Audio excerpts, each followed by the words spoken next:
அனைவருக்கும் அன்பு வணக்கம்.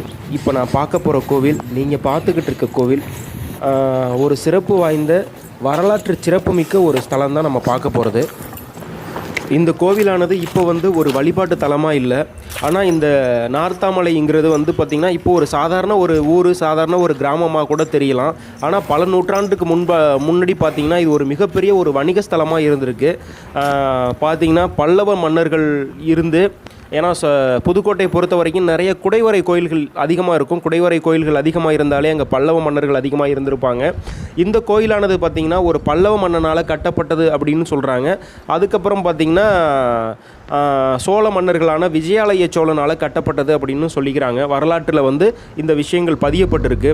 இந்த கோவில் பார்த்திங்கன்னா ஒரு சிறப்புடையதாக இருக்குது. ஆனால் இந்த கோயிலானது ஒவ்வொரு காலகட்டத்திலையும் ஒவ்வொரு மன்னர்களோட ஆட்சியிலையும் இந்த கோவில் பராமரிக்கப்பட்டிருக்கு. பார்த்திங்கன்னா ஆரம்ப காலத்தில் பல்லவ மன்னர்களோடு இருக்கும் போது ஏதோ கோவில் இருந்ததாகவும், அதற்கு பின்பாக சோழ மன்னர்களால் முதல் விஜயாலய சோழனால் இது கட்டப்பட்டதாகவும் கூறப்படுது. அதுக்கப்புறம் தஞ்சையை ஆண்ட முத்தரையர்கள், அப்புறம் சோழ மன்னர்கள், நாயக்க மன்னர்கள் அப்படின்னு சொல்லிட்டு ஒவ்வொரு காலகட்டத்திலையும் ஒவ்வொரு மன்னர்களால் இந்த கோவில் பராமரிக்கப்பட்டு வந்திருக்கு. சொல்லப்போனால் எல்லா மன்னர்களோட கால் தடமும் இந்த இடத்துல பட்டிருக்குன்னு நினைக்கும் போது ரொம்ப சந்தோஷமாக இருக்குது. அந்த இடத்துல நானும் வந்திருக்கிறது ரொம்ப பெருமையாகவே நினைக்கிறேன்.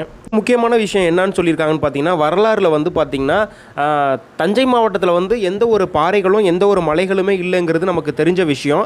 இந்த நார்த்தாமலையிலிருந்து தான் தஞ்சாவூர் பெரிய கோயிலுக்கு தேவையான கற்கள், பாறைகள் அனைத்தும் இங்கேருந்து தான் கொண்டு வந்திருக்காங்க அப்படின்னு சொல்லிட்டு நம்ம வரலாறில் நம்ம படிச்சிருக்கோம். அதுதான் உண்மையும் கூட. இந்த கோயிலானது இப்போ ஒரு வழிபாட்டு தலமாக இல்லை. இங்கே இது ஒரு மத்திய அரசோட கண்காணிப்பில் இருந்துக்கிட்டு இருக்குது. நாங்கள் வரும்போது ஒரு நபர் மட்டும், ஒரு பணியாளர் மட்டும்தான் அங்கே இருந்தாங்க. அவங்க மட்டும்தான் இந்த கோயிலுக்கு விளக்கு ஏற்றுறது, அவங்க மட்டும்தான் பார்த்துக்கிட்டு இருக்காங்க. மற்றபடி எந்த ஒரு வழிபாடுமே இங்கே நடக்கிறதா தெரியல. சிவன் ராத்திரி அந்த மாதிரி சில நாட்களில் மட்டும் மேலே கோவிலுக்கு வருவாங்கன்னு சொல்லியிருக்காங்க. உள்ளே போய் பார்த்தோம், சிவலிங்கம் மட்டும் இருக்குது. மற்ற பக்கத்தில் உள்ள எந்த ஒரு கோவில்கள்லையுமே எந்த ஒரு சிலைகளுமே அங்கே இல்லை. இந்த கோவில் உச்சியிலேருந்து பார்த்தீங்கன்னா நார்த்தாமலை முழுக்க தெரியும். நார்த்தாமலையில் மாரியம்மன் கோவிலும் ஒரு சிறப்பு வாய்ந்தது. அந்த கோயிலுக்கு வரவங்க இந்த கோயிலுக்கு வந்துட்டு போகலாம். இது ரொம்பவுமே சிறப்பு வாய்ந்த ஒரு இடமா இருக்குது. கீழே ஒரு ஊற்று ஒன்று இருக்கும். அந்த ஊற்று நிறைய தண்ணியும் நிறைய இருக்குது.